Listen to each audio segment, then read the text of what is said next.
Muy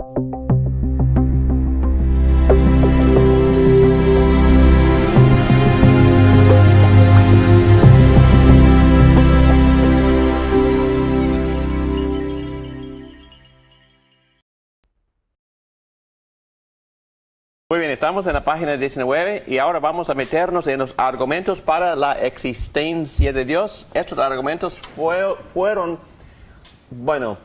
refinados históricamente acerca del siglo XIII por el teólogo famoso, muy conocido, Tomás de Aquino, en su Suma Teológica. Y yo he leído un poco de esos libros, él escribió muchísimo, pero en verdad él escribió muy poco sobre este tema, como 2 o 3 páginas nada más, en volúmenes de tomos que él como teólogo escribió. Pero lo que él hizo fue tomarlo de Platón y Aristóteles, refinándolo, tratando de hacer una unión entre la filosofía griega y la teología cristiana.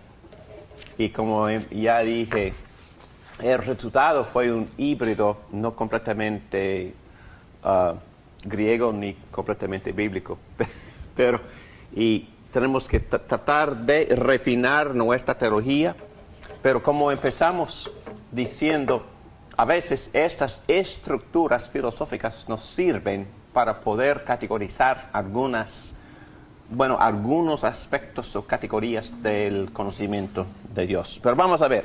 No estamos hablando de esto ahora, estamos hablando de apologética, o es decir, la defensa de la fe. Y llegó un padre de la iglesia, un teólogo, Anselmo, que vivió más o menos 1100 años después de Cristo. Y su argumento se llama ontológico. Es decir, basado en el ontos o en el ser. Dios es aquel del cual nada más grande se puede concebir. Ya ve su argumento, ¿verdad? Y si tenemos este concepto de algo sumamente grande, ese concepto, esa perfección tiene que existir. Número 2, además, del cual nada más grande se puede concebir, debe existir tanto en realidad como en pensamiento, ya que la realidad es una cosa, es necesariamente más perfecta que la mera idea de ello. Y si tengo el concepto en mi mente, debe existir. Así argumentó.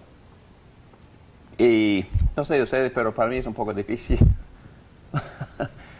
envolver mi mente alrededor de este argumento, pero tenía su crítica en Guanilo, y Guanilo dijo, yo tengo en mi mente la idea, página 20, de una isla ideal, perfecta. Esa isla debe existir. Respuesta de Guanilo. Dios no es una isla. La perfección no es una parte de nuestra definición de una isla. Y Dr. Michael Williams dice que la confusión de Anselmo fue él trató de usar una analogía ontológica y ahí fue la debilidad de su argumento. Muy bien, vamos a hablar de Aquino, Tomás Aquino. Él presentó 5 argumentos. Aristóteles ya había hablado de Dios como la primera causa. Las primeras 3 son 3 maneras de decir la misma cosa.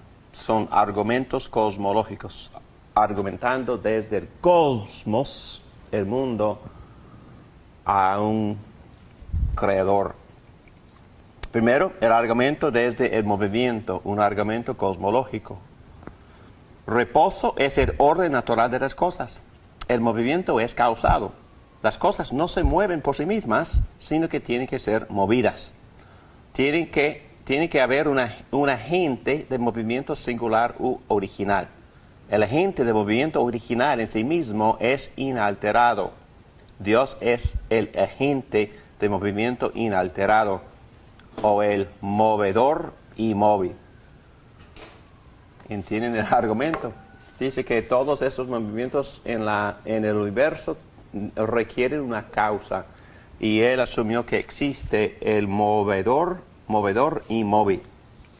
Y el siguiente es muy parecido, el argumento desde proceso causativo, otro argumento cosmológico, o argumentando desde el cosmos, implicando el creador.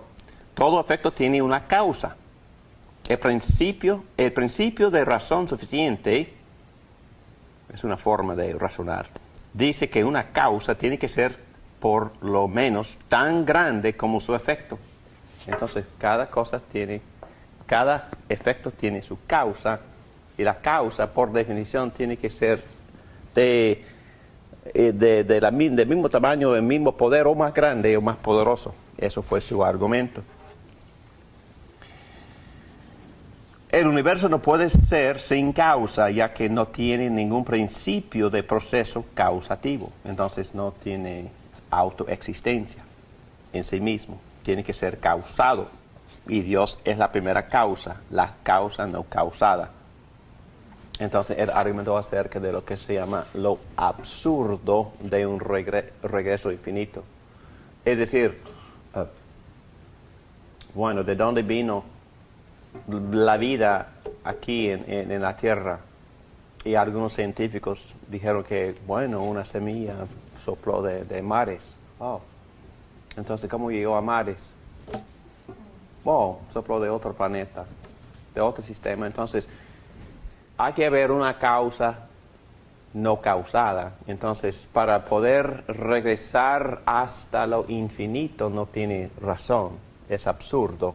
Y por eso los filósofos argumentaron basado en lo absurdo de un regreso infinito, diciendo que cada efecto requiere una causa hasta la última causa o la causa no causada.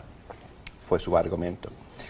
Número 3, el argumento desde la contingencia o dependencia, un argumento cosmológico. El mundo contiene criaturas que no existen necesariamente, entonces su existencia depende de otra cosa. Dios es el único ser necesario, el único que existe por sí solo, es autoexistente. Entonces fue su argumento. Número 4, ya tocamos el argumento de la moralidad. Si existe el mal, tiene que existir el bien, y si existe el mal y el bien, tiene que existir el dador de la ley. Y el principio de razonamiento suficiente dice así: las cosas materiales solo existen en el plano material, y los valores morales implican un plano moral que transciende lo meramente material. Lo meramente material no puede producir la moralidad, no puede producir la reflexión moral. Tiene que haber algo que es en sí verdadero, bueno y noble. Otra vez el principio de la razón suficiente. ¿Cómo es que los seres humanos tienen un sentido de estas cosas? De belleza, de moralidad, de nobleza, todo esto, de anhelos. Porque tiene que haber esa cosa que las causa. Y algo, el cual es inherentemente verdadero, bueno y noble, trae a la existencia nuestras ideas de la verdad, belleza y nobleza. Y yo creo que ese es un buen argumento, porque todos los seres humanos tenemos un concepto de la belleza, tenemos ciertos anhelos. A muchas personas les gustan poemas, literatura, bellas artes, la música conmueve mucho. Entonces, ¿dónde vienen estas cosas espirituales? ¿Dónde viene ese concepto de la belleza? Y el argumento es que porque tenemos estas cosas, no pudieron haber venido de puro material. Entonces, es otro argumento de cómo puede material que es inanimado, que no tiene alma ni espíritu, produce lo animado que produce este ser tan complicado, tan espiritual y tan creativo, y que tiene tantos valores de la belleza y de la música, y tienen anhelos y tienen conceptos de justicia y esperanza. Entonces, ¿dónde viene todo esto? Entonces, la persona que es meramente material, o cree que en pura evolución, o cree que solo existe lo material, no tiene respuesta. el argumento desde diseño. Y es un buen argumento también. El argumento teleológico de la palabra en griego teleos, que significa fin o meta o propósito, diseño. El filósofo Voltaire, el argumento del relojero. Y Aquino también, las cosas sirven a fines más allá de sus propias ideas. El hecho de que la creación tiene un propósito implica que alguien le dio el propósito. Dios, Él es el diseñador del universo. Bueno, voy a leer todo esto porque es buenísimo. Voltaire expresó el argumento en términos simplistas al decir, si un reloj prueba la existencia del relojero, pero el universo no prueba la existencia del gran arquitecto, entonces acepto ser llamado un necio. Aquino lo dijo de una manera diferente. Dijo que las cosas en nuestra experiencia parecen servir a algún fin. Un fin más allá de un invento o control. Lo que vemos es que hay evidencia de propósito alrededor nuestro en todas partes. El mundo en el cual vivimos no es el azar, es ordenado. Y las cosas tienen una función. Pero todo este orden, estas funciones, este propósito implica un plan. Alguien que da propósito. Alguien o algo que tiene la capacidad de ejecutar sus propósitos. Y así, uno, las cosas sirven para fines más allá de su propio invento. Y dos, el hecho de que la creación tiene un propósito implica que hay alguien que lo propone. Y tres, Dios es el diseñador del universo. En su artículo, Argumentos para la existencia de Dios, en el Diccionario Evangélico de la Teología, dice A.J. Huber, nadie puede negar que el universo parece tener un diseño. Los ejemplos de orden con propósito están en todas partes. En cualquier parte se pueden encontrar características de existencia que demuestran que el universo es básicamente amigable a la vida, la mente, la personalidad y los valores. La vida en sí es una función cósmica, es decir, un arreglo muy complejo de cosas tanto terrestres como extraterrestres. Deben obtenerse antes de que la vida pueda subsistir. La Tierra tiene que ser de tamaño exacto. Su rotación tiene que ser correcta. Su distancia del Sol tiene que ser dentro de ciertos límites. Su inclinación tiene que ser correcto para causar las estaciones. El cociente entre tierra y agua tiene que ser un equilibrio delicado. Nuestras estructuras biológicas son muy frágiles. Si hay demasiado calor o frío, morimos. Necesitamos luz, pero no demasiada luz ultravioleta. Necesitamos calor, pero no demasiado infrarrojo. Vivimos justo bajo de una pantalla de aire que nos protege de millones de misiles todos los días. Vivimos a solo 10 millas sobre una pantalla de roca que nos protege de terrible calor bajo nuestros pies. ¿Quién creó todas estas pantallas y protecciones que hacen posible nuestra existencia terrenal? De nuevo, se nos presenta una decisión. O el universo fue diseñado o desarrolló todas estas características al azar. El cosmos es o un plan o un accidente. Una apelación al azar no es una explicación, sino una apelación al gnosticismo. La evolución no niega el diseño, la evolución no explica nada. La evolución tiene que ser explicada. ¿Y sabe por qué, verdad? La evolución implica un gran diseño y propósito. y sí, es la verdad, está llegando a un fin fantástico. Y está siempre mejor. Entonces tiene propósito y tiene diseño y tiene inteligencia. Pero el científico que solo cree en lo material no puede demostrar ni pensar en esas categorías. Muy bien, entonces, ¿qué les parece el argumento de diseño?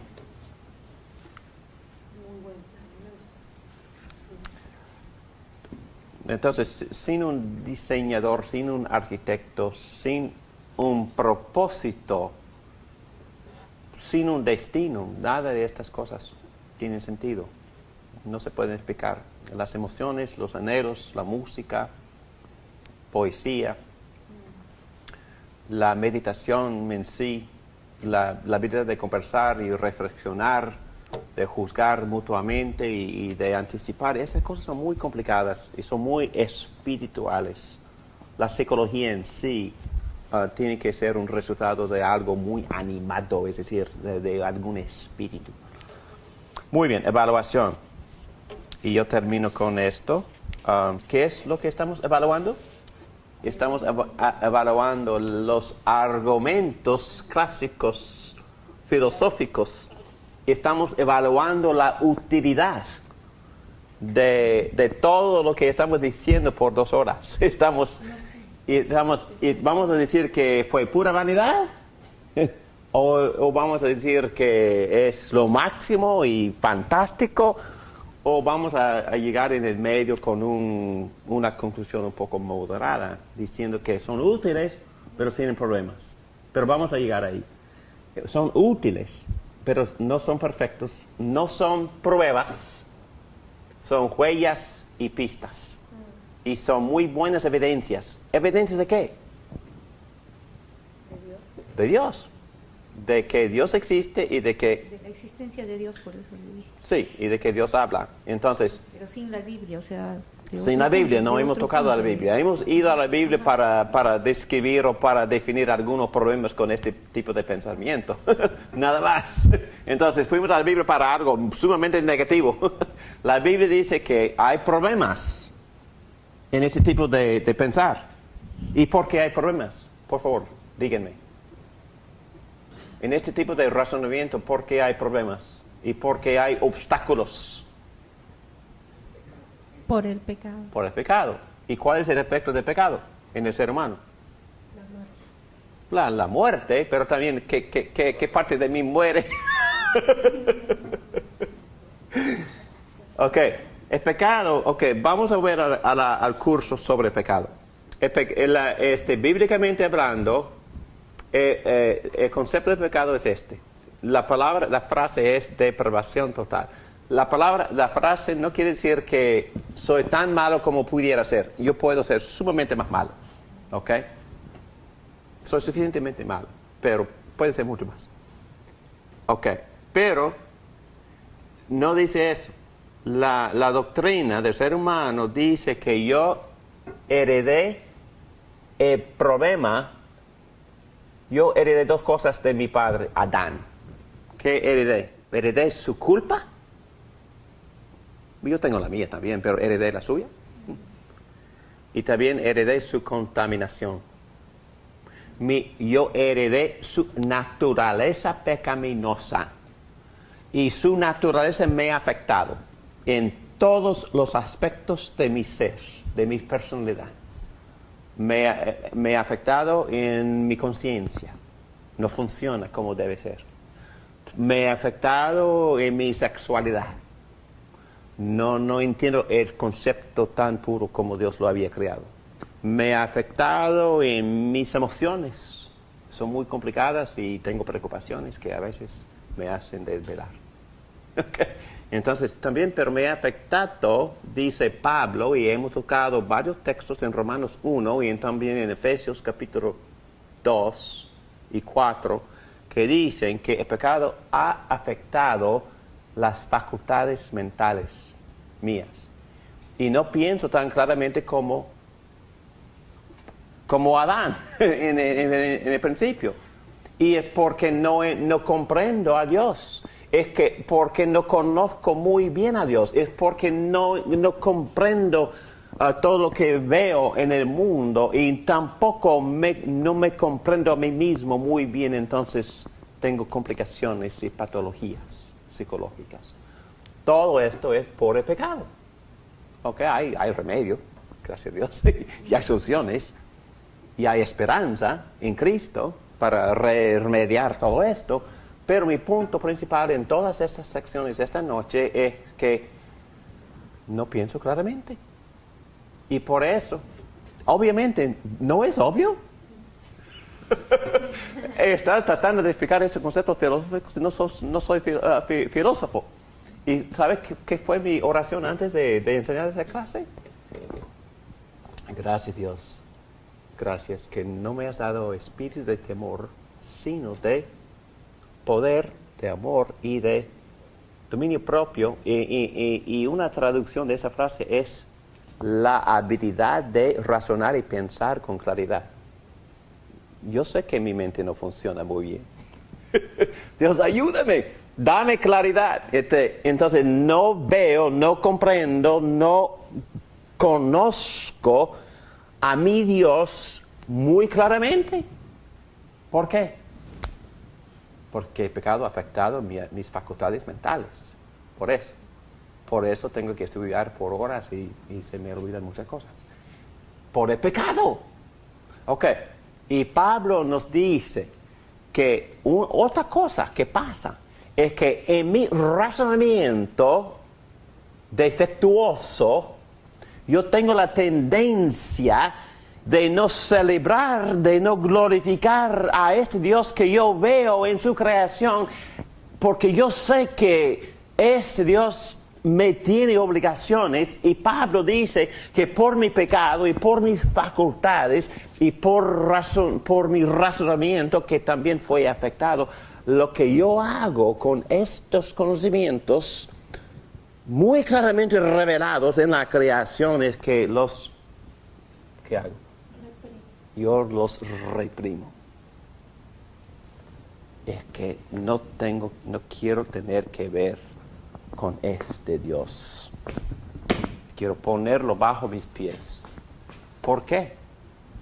Porque soy rebelde. Por eso no quiero obedecerlo. No quiero obedecer a nadie. Ustedes piensan igual. No soy yo. No, es que el pecado nos ha afectado. Entonces, cuando una persona dice, mi Dios es puro amor, está justificando su pecado. Cuando una persona quiere argumentar que Dios no existe, por supuesto que sí. Si yo viviera así, yo también negaría a Dios. También. Es que para no tener que ver con este Dios, niegan la existencia de este Dios santo. Que mi conciencia me dicta, me dice, me enseña, me revela con toda claridad que este Dios santo sí existe. Mi propia conciencia me lo dice. Pero no quiero creer eso, porque tendría que arrepentirme de mis pecados. Tendré que vivir una vida moral. Entonces reprimo ese conocimiento. No lo quiero. Preferiría imaginar otro Dios. Dice Pablo, preferiría no glorificar a este Dios, sino ir a una parte de su creación y poner todo mi enfoque, energía y devoción en el sol, en el deporte, en mis relaciones, en la familia, en el sexo, en el dinero, en lo que sea. Porque todas estas son partes de la creación. Y en vez de glorificar a Dios y darles gracias, bueno, no, voy a hacer parte de lo que Él ha creado, una parte finita. Voy a hacer esto, mi Dios. Pablo dice que todo el mundo lo hace. El cristiano también lo hace. Pero el cristiano sabe mejor. El cristiano sabe arrepentirse. Sabe volver al Dios verdadero y santo para obedecerlo y agradarlo. Entonces, evaluación. No son tanto pruebas como explicaciones racionales de creencia. Aquí no trataba de probar nada, solo proveer un análisis racional de lo que ya se creía. Apologética clásica. Y me gusta. Entonces, estuve hablando con un teólogo antes de enseñar esta clase esta noche, y estuvimos hablando de varias formas en que el cristiano puede defender su fe. Y él dijo que yo no tengo nada en contra del presuposicionalista o la persona que presupone que Dios existe. Mi única queja es que esa persona presuposicionista nunca defiende nada, nunca da argumentos. No estamos diciendo que no seamos presuposicionalistas, sí soy, yo asumo que Dios existe, pero estos argumentos me sirven en mis conversaciones y también en mi propia conciencia me sirven como evidencias para ayudarme a pensar racionalmente. Aquino y Anselmo creían en Jesucristo por la revelación de Dios, pero estaban defendiendo esa creencia por los argumentos clásicos. Otras personas trataron los argumentos de Aquino como pruebas porque él había definido la fe como asentimiento intelectual. Es otra conversación. Si uno defiende o define la fe solo en términos intelectuales, entonces sí son argumentos para la existencia. Pero la fe es mucho más de asentimiento intelectual, ¿verdad? ¿Qué más se necesita? Sí, la fe toca mi mente. Sí, hay ciertas cosas que tengo que creer intelectualmente para ser cristiano. Pero no afecta nada más. ¿Afecta mis emociones? ¿Afecta mis pasiones? ¿Afecta mi albedrío? Sí. La fe verdadera afecta todo mi ser. Mente, corazón. El corazón es el centro. Emociones. Voluntad. Tengo que creer que Cristo vino del cielo y es divino y hombre, murió por mí en la cruz, intelectualmente hablando, pero también tengo que amarlo, porque me amó, se sacrificó por mí, y eso debe de estimular un amor, y la fe se expresa con amor, pero también tengo que obedecerlo, y eso toca mi albedrío, tengo que tomar una decisión, me entrego a mi rey para obedecerlo. Entonces afecta todo. Muy bien. Ve, como pruebas, las 5 maneras de Aquino fracasan terriblemente, porque cada una presume lo que intenta probar. Quizás prueban que nosotros necesitamos creer en Dios. Quizás son respuestas a la utilidad de estos argumentos de algunos teólogos. Quizás no prueban la existencia de Dios, pero prueban que yo necesito creer que existe Dios. Y 2, ¿por qué presumir una causa, un agente de movimiento singular? Quizás existen varios y no solo uno. Estamos atacando los argumentos. ¿Y por qué no una progresión infinita de causas? No puede probar que el concepto de serie es finito. Recuerden que lo absurdo de una serie infinita se tiene que asumir. Son cosas que los argumentos no prueban, no logran demostrar existencia continua. Bueno, y número 5, ninguna lleva necesariamente a Dios de la revelación bíblica. Creo que este es este punto más sobresaliente. La deidad de Aristóteles es fría e impersonal. No se puede imaginar una oración que diga, oh, gran movedor, no movido, oh, primera causa, oh, primer ser. Entonces, ¿ustedes cantan esto en la iglesia? ¿Son alabanzas que cantan? Entonces, él está diciendo que no es el Dios de la Biblia que se revela, sino un concepto muy abstracto. Los métodos no son neutrales, exentos de valores. Los griegos no buscaban a un Dios personal, eran secularistas. Entonces, ese gran pensamiento que quizás prueban algo, quizás prueban que en este deísmo o teísmo, pero no muestran que existe el Dios de la Biblia. Es en sí lo que están diciendo estos argumentos en contra. Y rápidamente calcular el costo de este tipo de pensar.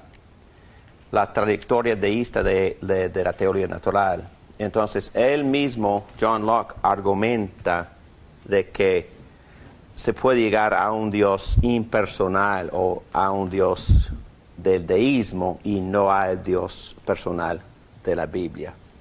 Y deísmo permite que la persona adora a Dios así como su mente lo percibe. Pero ¿qué dice Jesucristo? o Dios en la palabra de Jesucristo en Juan 4, adóreme así como yo me he revelado. Y ya cité ese texto donde Cristo dice que cuando ha llegado el día y ha llegado cuando los verdaderos adoradores adorarán al Padre en espíritu y en verdad. Y así debemos de adorarlo.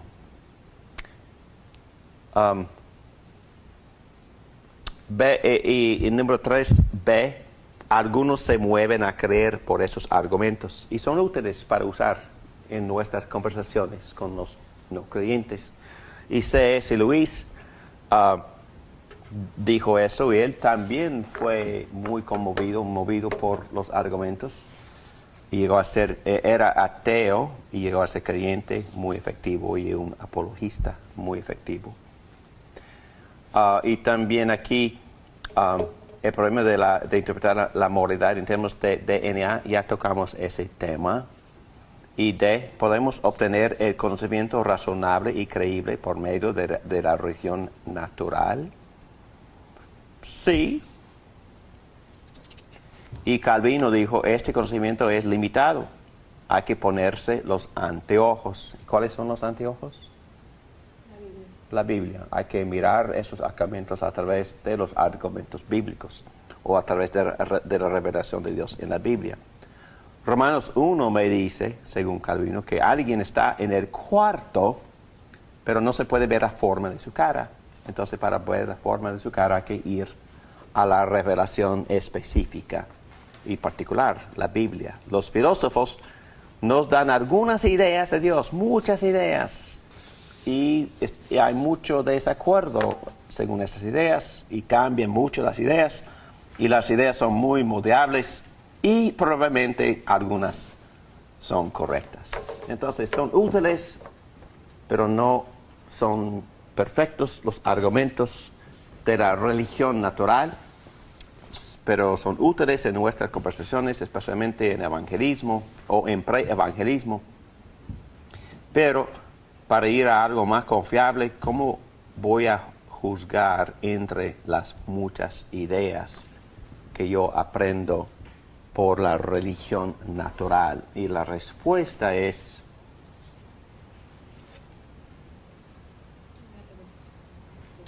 la revelación, que se llama la Biblia. Muy bien, vamos a orar.